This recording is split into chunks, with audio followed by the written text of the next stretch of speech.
오늘은 한의학의 오장육부 중에 신장에 대해서 말씀드리겠습니다.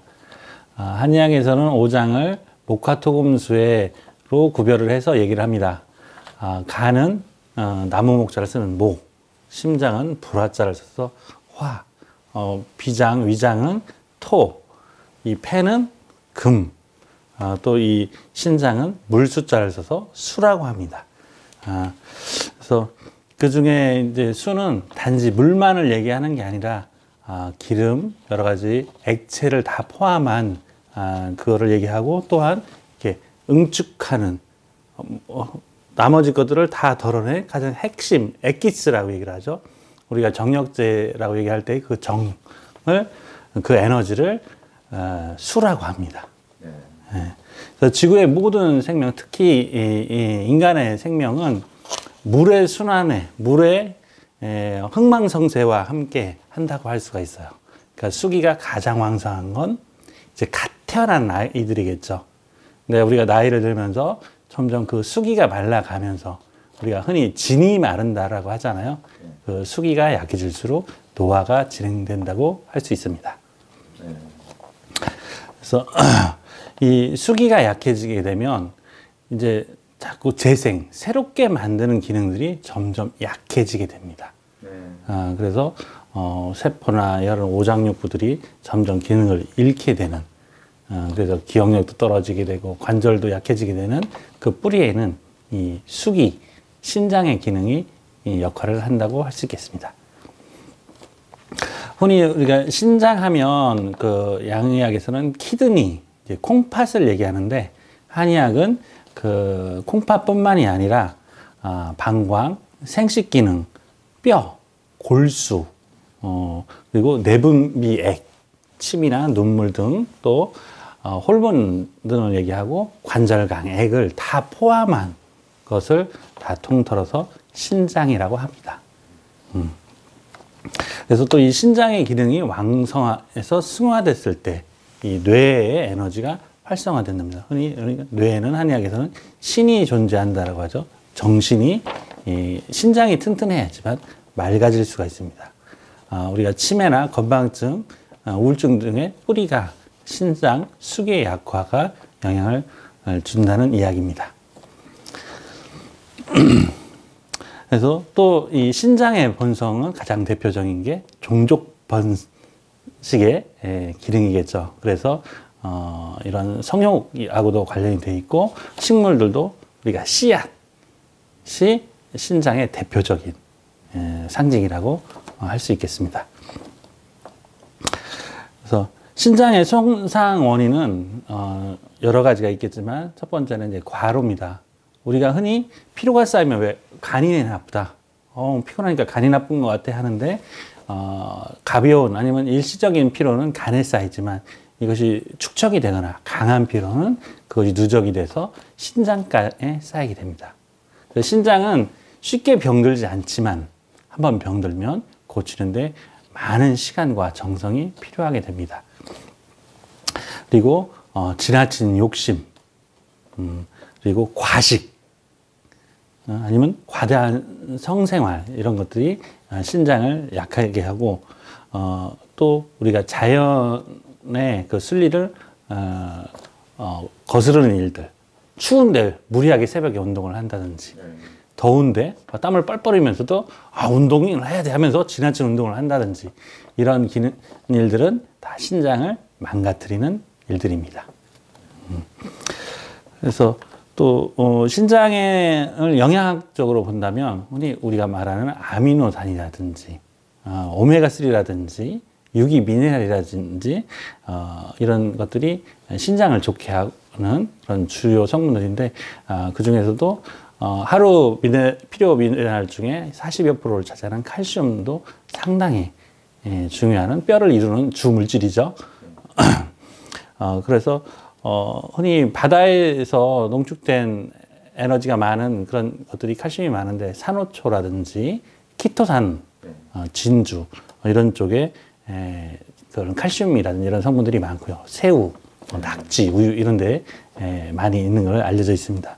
그리고 우리 가까이에 있는 씨앗 종류들이 대부분 그러니까 신장에 좋습니다.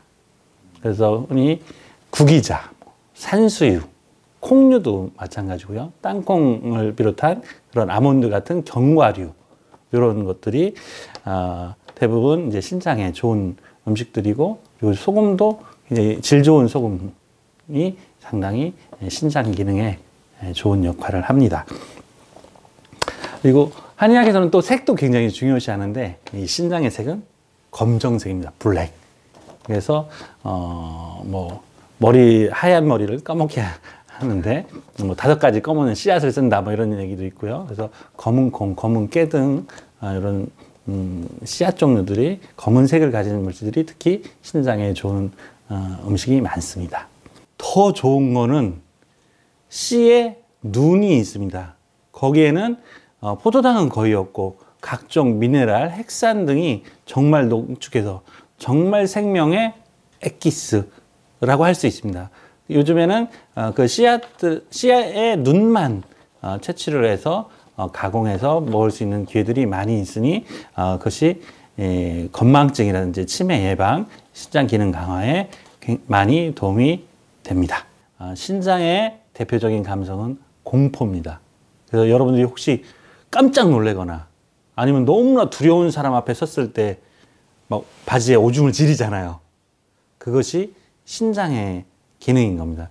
신장이 약해질수록, 신장이 약한 사람들이 또 고소공포증이라든지 이런 두려움을 많이 느끼는 증상이 나타나게 됩니다. 뭐 흔히 우리가 알고 있는 거는 이게 부종, 뭐 전신 부종도 많이 나타나게 되는데, 물론 신장, 우리가 콩팥은 일단 독소를 걸러내는 곳이잖아요. 그걸 걸러지 못했을 때 이제 그런 몸에 독소가 쌓이거나 순환이 안 되는 증상도 나타나게 되고, 흔히 우리가 한의학에서 말하는 신장의 기능이 약해지면 허리, 무릎, 관절도 같이 약해지고, 그러니까 말씀드린 것처럼 침이 말라서 혀가 막 마른다든지, 눈물이 건조해진다든지, 관절강액이 말라붙는다든지 이런 것들도 다 신장의 기능이라고 할 수가 있겠습니다. 특히 계절적으로 말하면 그 수에 해당하는 계절이 겨울입니다. 또 추위. 인데 겨울 추위에 많이 노출이 되게 되면 신장을 손상하게 됩니다. 그래서 너무 추운 곳에서 무리하게 운동을 하거나 그러면 오히려 근육을 상하고 관절을 상하고, 또 신장 기능이 약해지면 이 뇌 기능에도 건망증도 당연히 약해지게 됩니다. 한의학에서는 인체에 기가 흐르는 통로가 있다라고 합니다. 그것이 또 오장육부마다 각자 다른 통로를 통해서 흐르게 되는데요.